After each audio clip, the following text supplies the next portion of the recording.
Hey everyone, and good morning. This is Shelley Miller, owner of Inspired Brushworks Art Studio. And today I'm going to be bringing you a short video that explains one of the surfaces I have recently been using for acrylic painting projects, something a little different.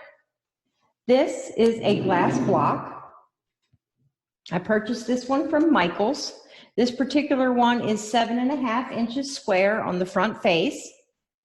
And what's interesting about this little block is that there is a hole cut into it. It's covered with a little plastic cap. And you can remove that little cap and then add things to the inside of your block to decorate it. One effect that is really cool is adding a strand of miniature lights to the inside, and then you can light your block up. You can use it as either a night light or an accent light, depending on your decorating needs. And then that little cap just pops right back in. As I said, this particular block I bought at Michaels. Hobby Lobby sells them as well. I got mine at Michaels for 20% off. I think I paid $9 and some change for it. Also at Hobby Lobby, they run sales on these usually once a month, so you can get some pretty good deals on them if you're out there looking at the right time. Wanted to show you that in case you wanted to go out and buy one, you would know what you're looking for. We'll slide that out of the way, and I want to show you this. This is the design I recently painted on a glass block. It's called Spring Bluebird. This is the project that I will be teaching during my acrylic virtual painting class in May through the studio. My classes will be held on the Zoom platform, which will allow them to be interactive. Not only will my students be able to see me, but I will be able to see them as well as they progress through the class. And by that, I will be able to offer personalized instruction to them, which is one aspect that I'm really going to enjoy about the Zoom platform.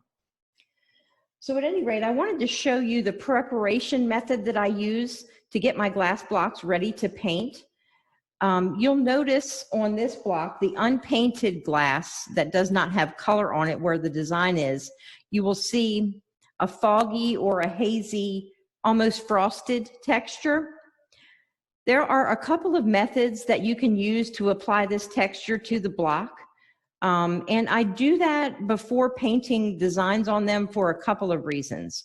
First, by frosting the block, it helps to hide the string of the lights. When you light the block up, you don't see the string nearly as visibly.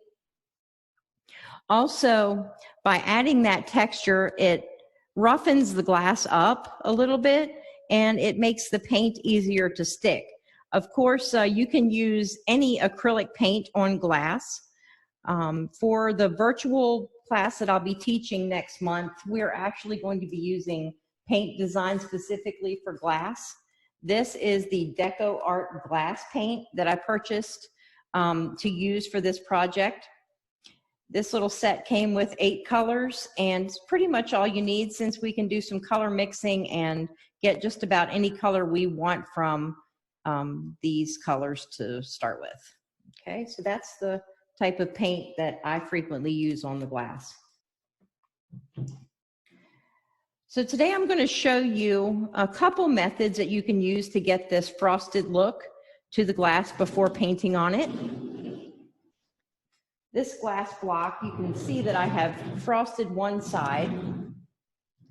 I used clear gesso for this. This is the Liquitex brand clear gesso that I used on this block. And you'll notice that there are some brush strokes. You will be able to see that. For this block design with the Spring Bluebird, I found that almost looked like rain, which I think was pretty cool. But there is another method that you can use to get the frost onto the glass that does not leave brush strokes. And that is by using this. This is Rust-Oleum Frosted Glass Spray Paint. Now, I am not going to demonstrate this method today only because the weather is not cooperating. I can't get outside to do this. It's raining, and you need a well-ventilated area when you apply this to your glass. But the method of doing so would be to, of course, shake your can vigorously for a minute or two. And then using horizontal strokes or vertical strokes, whichever you prefer, and a sweeping motion about 12 to 18 inches, just go back and forth across spraying the glass like that. Once it dries, you can take a look, decide if you need another coat. If so, you can certainly add that. Do not add another coat until it's dry because it will run on you. That's one thing that I found through trial and error. So that's frosted glass spray paint, another method of getting this texture onto the block.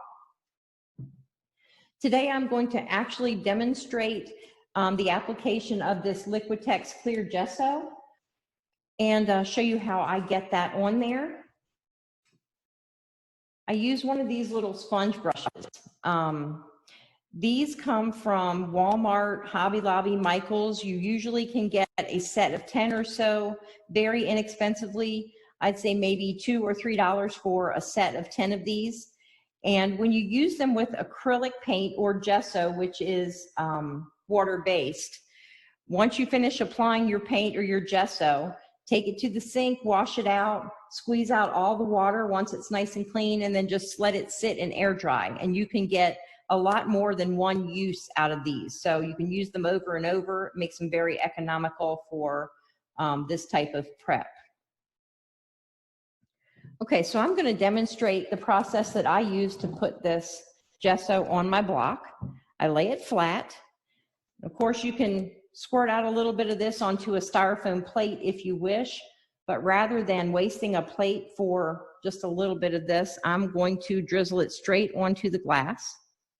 You don't want too much, you don't want too little. About that much should be plenty.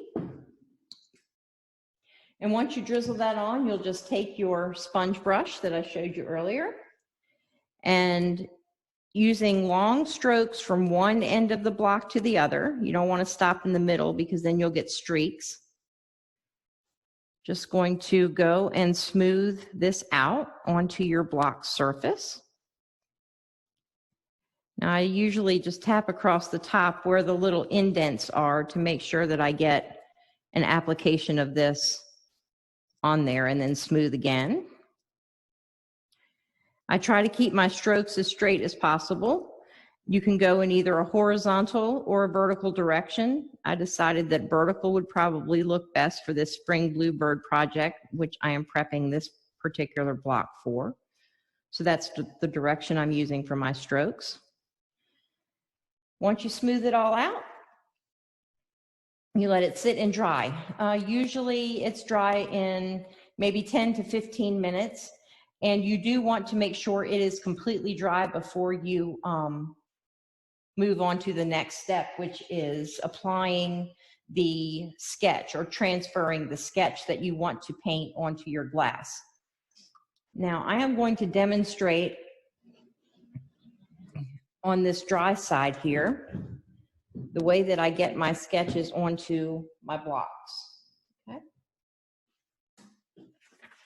This particular sketch right here is the Spring Bluebird glass block design that I've created for my May virtual acrylic painting class.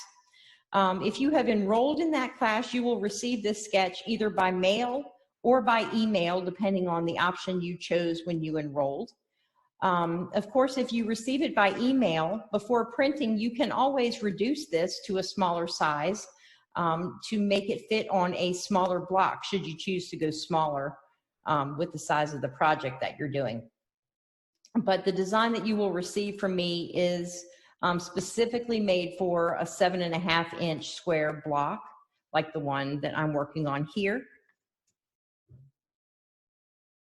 So once you get your sketch and your block is nice and dry, and this side is, because I did that a little bit ago so that I'd be able to demonstrate this for all of you. Take some masking tape and tape the sketch to the block. You want to make sure it's nice and straight. And of course, you could print out any design that you'd like to paint this way on a glass block. Go ahead and apply your sketch. Now, I use graphite transfer paper, whenever I am doing sketches for a class that need to be transferred onto canvases or blocks. It works for both. This is a piece of the graphite transfer paper. You'll notice that it has a dark side and a lighter side. The dark side is where the graphite actually is applied, so you'll want this side down next to the surface that you're transferring to. And I'm going to show you this in a minute. But you'll notice that there are a lot of marks on this paper. You can reuse these as well. Don't throw it away just because you've made one tracing from it. Keep it and use it over and over, and it'll actually be good for many, many uses. So you're going to take this, you're going to put it in between your sketch and your block. Again, like I said, with the dark side down. Make sure it's nice and straight. And then using a pen, you'd simply draw over or trace each line on your sketch. And I'm just going to do a little bit of this to demonstrate it. Okay, and then when you're done transferring your sketch, you simply lift off the design and your paper, and your sketch is right here on the block. Okay, makes it very easy to get a sketch onto your block.